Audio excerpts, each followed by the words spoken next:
Hello guys, welcome to my daily blog. তোমরা সবাই কেমন আছো? চলে এসেছি একটি নতুন ভিডিও নিয়ে।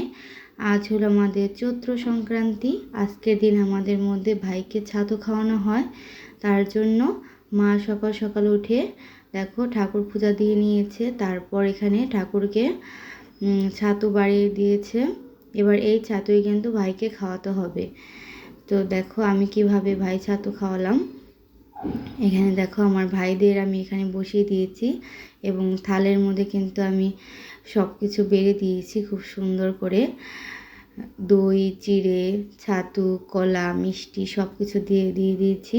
তারপর কিন্তু ধান দুব্য দিয়ে ওদেরকে এই করে নিয়েছিলাম, আশীর্বাদ করে নিয়েছিলাম।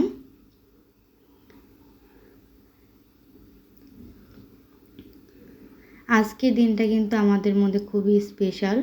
আজকে কিন্তু পয়লা বৈশাখও, তবে আমাদের মধ্যে আজকের দিনটা ভাই ছাতু হিসাবে পালন করা হয়। নিরামিষ খাবার খেতে হয়, সাথে তেতো খাবার খেতে হয় বেশি। তো ভাইকে আজকের দিনে তেতোই খাওয়াতে হয়। ভাই ছাতুটা কিন্তু ভাইদের দীর্ঘায়ু কামনার জন্য করা হয়। তো তোমাদের কাছে আমার ভিডিওগুলো কেমন লাগে আমাকে কমেন্টে জানিও। আমার চ্যানেলটি সাবস্ক্রাইব করো, লাইক কমেন্ট শেয়ার করো। তো আজ এই পর্যন্তই, টাটা।